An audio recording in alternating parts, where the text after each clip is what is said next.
Bismillahirrahmanirrahim. Assalamualaikum warahmatullahi wabarakatuh. Baiklah, pada pertemuan kali ini merupakan pertemuan pertama, saya akan membahas mengenai aliran-aliran ilmu kalam.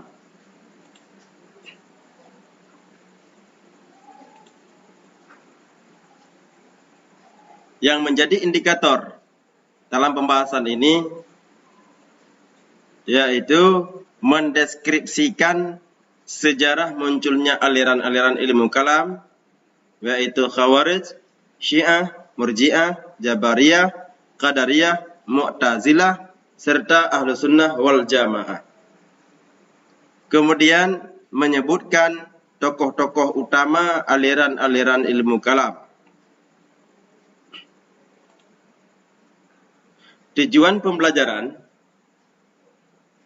supaya siswa dapat menjelaskan sejarah munculnya aliran-aliran ilmu kalam, serta siswa dapat menyebutkan tokoh-tokoh utama di dalam aliran ilmu kalam. Untuk membahas aliran-aliran ilmu kalam, kita harus mengetahui dulu latar belakang munculnya aliran ilmu kalam tersebut. Oleh pakar ilmuwan dalam bidang ilmu kalam ini, mereka membuat sebuah peta konsep pada latar belakang munculnya aliran ilmu kalam ini disebabkan oleh 3 faktor. Pertama, faktor politik. Kedua, faktor sosial. Yang ketiga, faktor paham keagamaan. Pada faktor politik, itu terjadi disebabkan masalah kepemimpinan. Kemudian faktor sosial juga disebabkan pengaruh golongan satu dengan golongan yang lainnya. Kemudian faktor paham keagamaan itu pun juga terjadi di dalam masyarakat.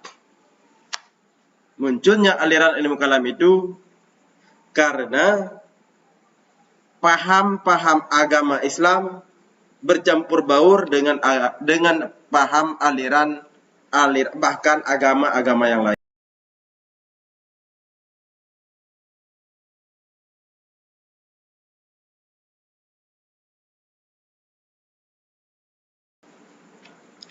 Menurut Tunku Muhammad As-Siddiqi dalam bukunya Pengantar Ilmu Kalam,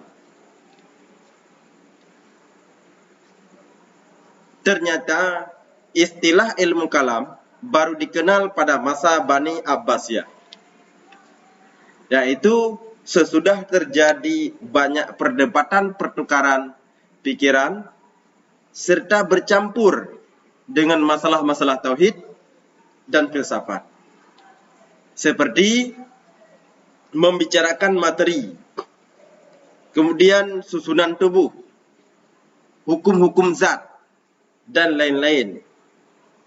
Dari situlah lahir suatu ilmu yang berdiri sendiri di antara ilmu-ilmu lain yang dinamakan dengan ilmu kalam. Nah, faktor penyebab munculnya ilmu kalam secara garis besar itu disebabkan 2 faktor. Yang pertama, faktor internal atau faktor pengaruh dari dalam, yaitu dari kalangan umat Islam. Kedua, faktor eksternal, yaitu faktor atau pengaruh yang disebabkan oleh orang-orang luar atau orang bukan agama Islam. Baiklah. Pada faktor internal itu pertama disebabkan oleh perbedaan pemahaman terhadap Al-Quran menimbulkan banyak berbeda pendapat yang senantiasa mengajak untuk berpikir terus. Tuntutan pikiranlah yang menyebabkan umat Islam menentukan sesuatu dengan pikirannya tanpa mengembalikan hasil pemikiran, sehingga menimbulkan perpecahan di antara umat Islam. Nah, keberadaan dalam Al-Quran, yaitu memahami Al-Quran, di antaranya para pemimpin yang mengakibatkan mereka beristimbat hukum atau mengambil keputusan dengan pemahaman-pemahaman oleh masing-masing orang. Karena di dalam Al-Quran, tentu di dalamnya banyak terdapat ayat-ayat yang mutasyabihat atau ayat-ayat yang masih membutuhkan penafsiran. Yang kedua, faktor internal, yaitu disebabkan penyerapan hadis yang berbeda-beda. Karena dalam menerima hadis, para sahabat menerima dari aspek matan saja, yang kemudian muncul disilahkan dengan hadis riwayah dan ada hadis dirayah. Hadis riwayah yaitu asli dari Rasulullah SAW. Sedangkan hadis dirayah yaitu redaksinya disusun oleh para sahabat. Sedangkan maknanya itu dari Rasulullah SAW. Nah, disebabkan berbeda redaksi, berbeda matan, kemudian oleh para pakar-pakar ilmuwan, kemudian mereka menyimpulkan dari hasil pemikiran mereka, sehingga terjadilah perbedaan-perbedaan pendapat karena dalam memahami hadis dan memahami teks hadis yang berbeda-beda. Kemudian persoalan politik. Masalah politik yaitu perselisihan pendapat antara sesama umat Islam yang mengakibatkan munculnya aliran ilmu kalam. Munculnya perselisihan umat Islam yaitu setelah wafatnya Utsman bin Affan. Pada waktu itu, peristiwa pertama yang terjadi yaitu perang Jamal, yaitu antara golongan Ali dengan golongan Aisyah. Kemudian dalam peperangan tersebut meninggallah dua orang dari golongan Utsman atau dari golongan pendukung Muawiyah, yaitu Talhah bin Ubaidillah dan Zubair bin Awam. Disebabkan mereka berdua meninggal, rupanya gejolak politik makin berkembang. Makin lama makin berkembang. Sehingga Muawiyah bin Abi Sufyan juga mempengaruhi para pendukung-pendukungnya. Terjadilah gejolak yang besar, yaitu perang antara Muawiyah dengan golongan Ali yang disebut dengan perang Siffin. Nah, pada peperangan tersebut mulailah terjadi pemberontakan demi pemberontakan untuk mempertahankan golongan masing-masing. Setelah terjadinya peperangan, disitulah terjadi atau terpecahlah umat Islam ke dalam beberapa kelompok. Nah. Kemudian faktor internal, adanya kepentingan kelompok dan golongan. Ini jelas, kepentingan kelompok atau golongan pada umumnya mendominasi sebab timbulnya suatu aliran. Itu pertama, munculnya aliran Khawarij dan Syiah, yang merupakan dua aliran yang memiliki kepentingan dalam kelompoknya masing-masing. Kedua aliran tersebut sama-sama memiliki pedoman tersendiri yang berasal dari Al-Quran dan hadis. Sehingga mereka menggunakan dalil Al-Quran dan hadis sesuai dengan pemahaman mereka sendiri. Kemudian faktor internal penyebab munculnya aliran ilmu kalam dikarenakan ingkar terhadap ajaran agama. Setelah pertempuran pada perang Siffin, rupanya umat Islam banyak timbul perpecahan-perpecahan. Sehingga ada di antara mereka yang ingkar terhadap ajaran agama. Banyaknya orang yang mengingkari ajaran agama, padahal Al-Quran membantah pendapat-pendapat orang-orang musyrik yang mengingkari agama. Tetapi mereka terpengaruh dengan bahasa-bahasa, dan bahkan banyak orang-orang Yahudi pada waktu itu pura-pura masuk Islam. Maka terjadilah gejolak, perbedaan-perbedaan bahkan dari golongan umat Islam tersendiri.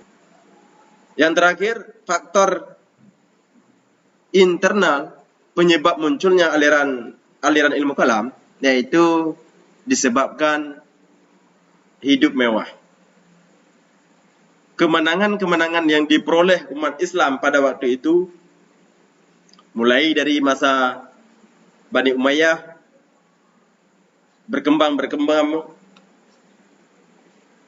hingga berlanjut pada masa Bani Abbasiyah, perkembangan umat Islam cukup hebat.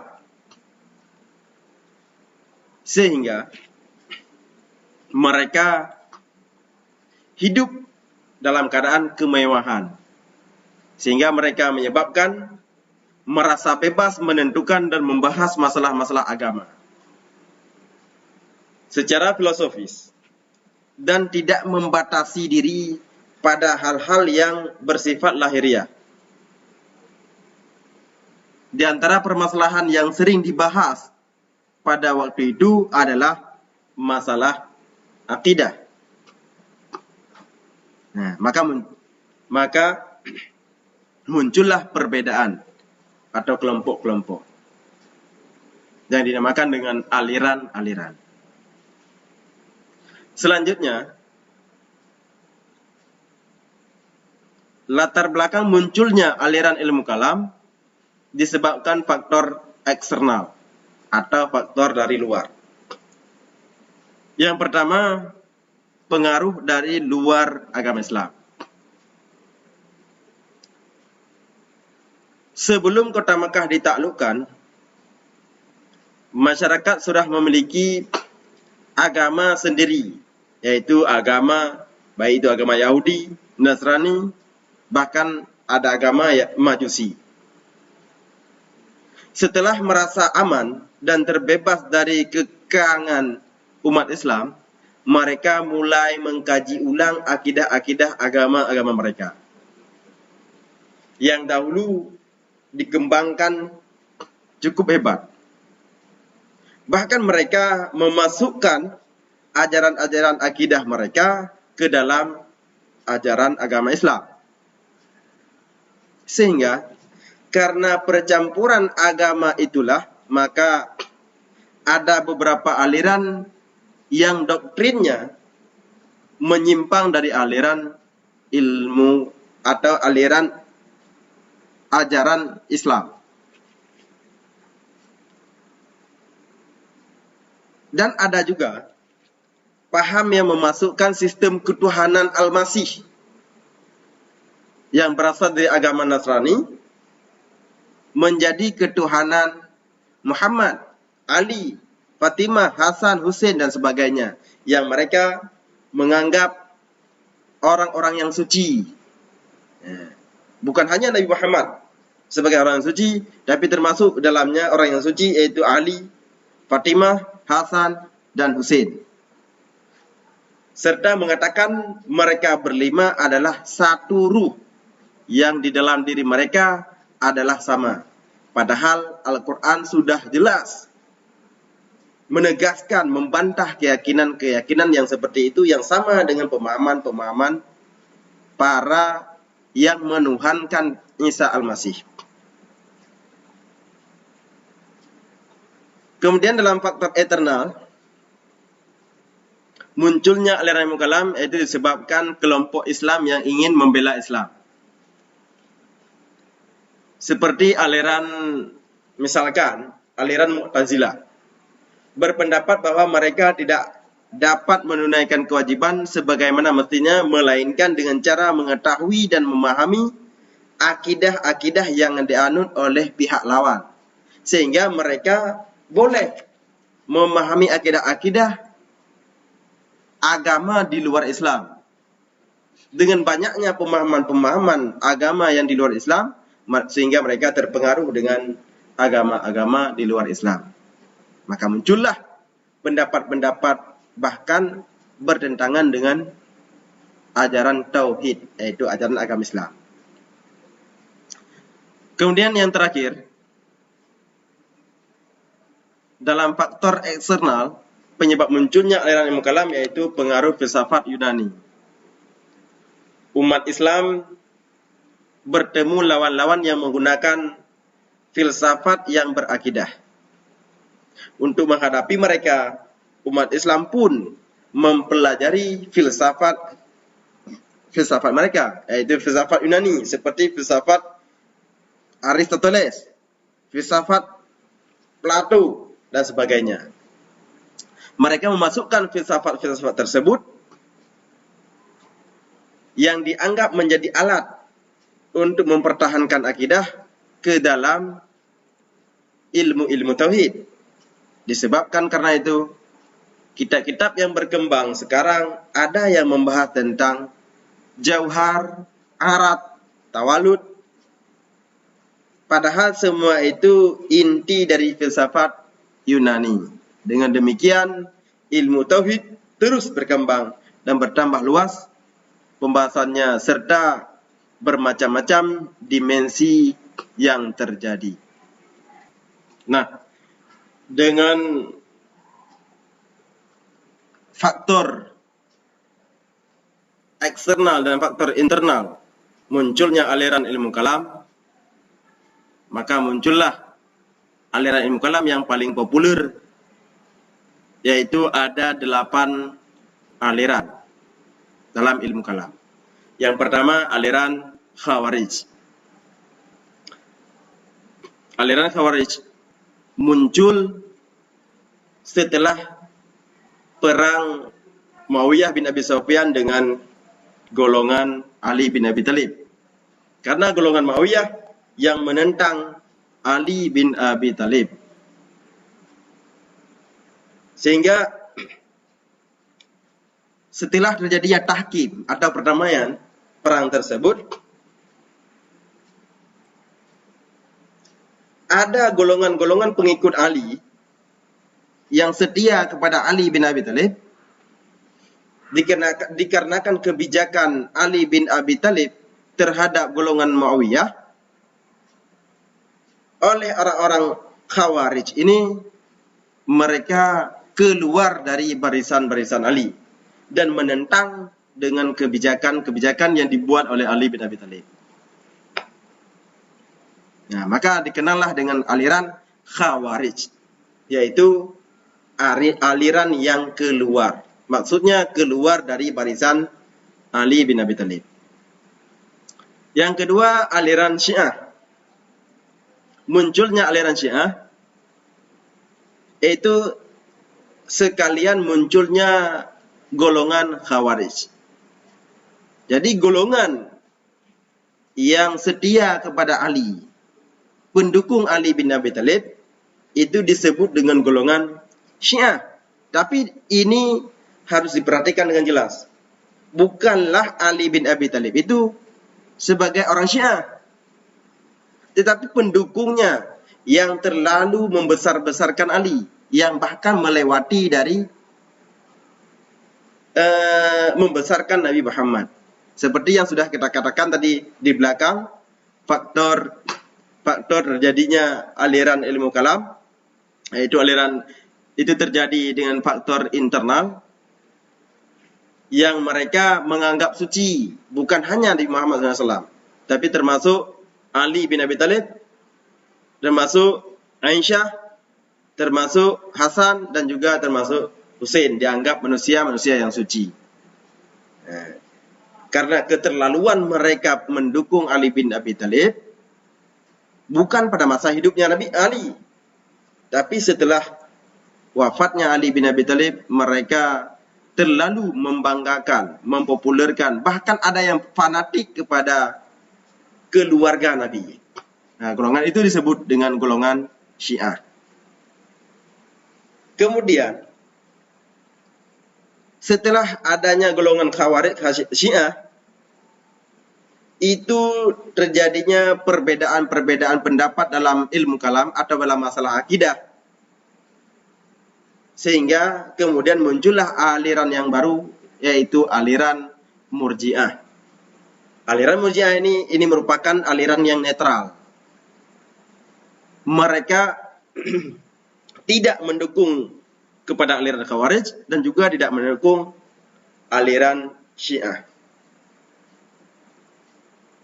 Kemudian, lama kemudian, masa kepemimpinan Bani Umayyah semakin lama semakin hebat, sehingga ada dari golongan kepemimpinan Bani Umayyah, ada yang memberlakukan kekejaman yang sangat kekejaman yang terjadi di waktu itu, sehingga orang-orang yang tidak menerima kebijakan daripada golongan Bani Umayyah, mereka keluar, bahkan membantah kepada golongan Bani Umayyah.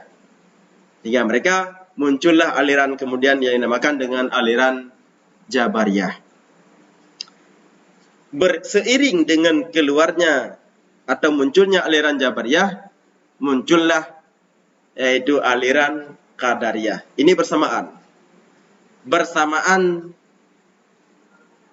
timbulnya aliran-aliran ilmu kalam, yaitu yang mereka seperti yang sudah dikatakan di belakang, bahwa saling mempertahankan pendapat mereka sendiri. Kemudian dari golongan tersebut muncul lagi aliran yang keenam, yaitu aliran Mu'tazilah. Munculnya aliran Mu'tazilah dikarenakan berbeda pemahaman dengan gurunya, yaitu Hasan al-Basri. Hasan al-Basri merupakan ulama besar yang mereka berbeda pendapat dengan Hasan al-Basri. Dikarenakan beda pendapat antara mereka orang-orang Mu'tazilah dengan Hasan al-Basri, mereka pun menjauh dari gurunya. Sehingga pada waktu itu Hasan al-Basri mengucapkan perkataan yaitu i'tazalna, yang maksudnya menjauh daripada kita. Nah, jadi orang-orang Mu'tazilah menjauh dari gurunya yaitu Hasan al-Basri. Kemudian berkembang Mu'tazilah cukup hebat, sehingga di dalamnya ada yang dinamakan dengan Abu Hasan al-Asy'ari. Abu Hasan al-Asy'ari ini merupakan anak tiri dari pejabat-pejabat atau dari orang-orang besar dari golongan Mu'tazilah. Bahkan keilmuannya cukup hebat. Dari golongan Mu'tazilah ini adanya Abu Hasan al-Asy'ari. Bahkan Abu Hasan al-Asy'ari ini dipopulerkan di masa golongan Mu'tazilah. Namun pada akhir-akhirnya pada akhir-akhirnya Abu Hasan Asy'ari ini berbeda pendapat dengan gurunya, yaitu Al-Jubai. Berbeda pendapat dengan gurunya Al-Jubai, hingga Abu Hasan Asy'ari membantah gurunya dan membuatlah suatu boleh dikatakan dengan aliran baru atau kelompok baru, hingga lama kelamaan dinamakan kelompok ini dengan kelompok atau aliran Asy'ari. Kemudian di samping itu juga ada aliran Al-Maturidiyah.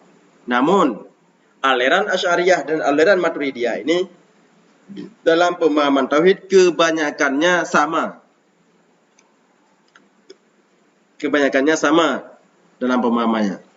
Tetapi ada mungkin nanti akan dibahas pada masalah pokok ajaran ataupun doktrin dari aliran Asy'ariyah dan Maturidiyah, akan dibahas secara mendetail. Ini ada perbedaan-perbedaan antara golongan Asy'ariyah dengan Maturidiyah. Namun sangat sedikit perbedaan keduanya. Nah, itulah aliran ilmu kalam muncul dan latar belakang munculnya aliran-aliran ilmu kalam tersebut. Nah, kemudian tokoh-tokoh utama dalam aliran ilmu kalam. Yang pertama, tokoh utama aliran Khawarij, yaitu tokoh utama mereka yaitu Urwah bin Hudzair, Mustarid bin Sa'ad, Hausarah al-Asad, Quraib bin Mur'ah, Nafi' bin Azraq, Abdullah bin Bashir. Inilah merupakan tokoh-tokoh besar dari golongan Khawarij. Kemudian golongan Syiah atau aliran Syiah, tokoh-tokoh utama mereka yang dipopulerkan yaitu Abu Dzar Al-Ghifari, kemudian Miqdad bin Al-Aswad, Ammar bin Yasir. Kemudian Hasan bin Bilal Muzni, Abu Salat Saman, Dirar bin Umar, mereka merupakan tokoh utama dalam aliran Murji'ah. Kemudian tokoh utama aliran Jabariyah yaitu Ja'ad bin Dirham, Jaham bin Safwan. Kemudian tokoh aliran Qadariyah yaitu Ma'bad al-Juhni al-Bisri, Ja'ad bin Dirham, Ghalian ad-Dimashqi. Kemudian aliran Mu'tazilah yaitu Wasil bin Atta. Ini Wasil bin Atta merupakan guru daripada Al-Asy'ariyah, guru Asy'ariyah. Kemudian Abu Huzal al-A'la An-Nazam, serta Abu Muhammad bin Abdul Wahhab atau dikenal dengan Al-Jubai. Ini juga merupakan guru dari Abu Hasan Asy'ari.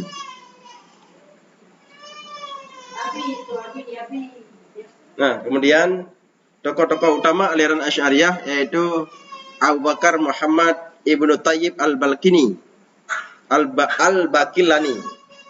Kemudian Abu Al-Ma'ali Ibnu Abdullah Al-Juwaini. Kemudian Abu Hamid Muhammad bin Muhammad Al-Ghazali, Abu Abdullah Muhammad Ibnu Yusuf As-Sanusi.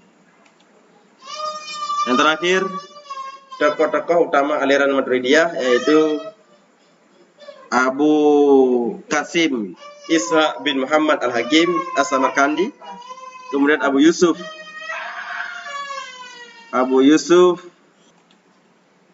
sedangkan yang terakhir yaitu tokoh-tokoh utama aliran Maturidiyah. Yang pertama Abu Qasim Ishaq bin Muhammad Al-Hakim As-Samarkandi, Abu Yusri Muhammad Al-Badawi, Abu Hafsim Umar bin Muhammad An-Nafsi, Sa'ad al-Din, Amal ad-Din, Abu Hasan Ali bin Sa'id ar-Rafsanjani, Kemudian terakhir yaitu Abu Laif Al-Bukhara. Itulah merupakan di antara para tokoh utama dalam aliran-aliran ilmu kalam, serta latar belakang munculnya aliran-aliran ilmu kalam yang sudah kita bahas tadi. Inilah yang dapat disampaikan. Semoga menjadi bahan pelajaran bagi anak-anak didik pada materi aliran-aliran ilmu kalam dalam subjudul sejarah munculnya aliran ilmu kalam dan tokoh-tokoh utama aliran ilmu kalam. Hanya sampai di sini saya akhiri. Wassalamualaikum warahmatullahi wabarakatuh.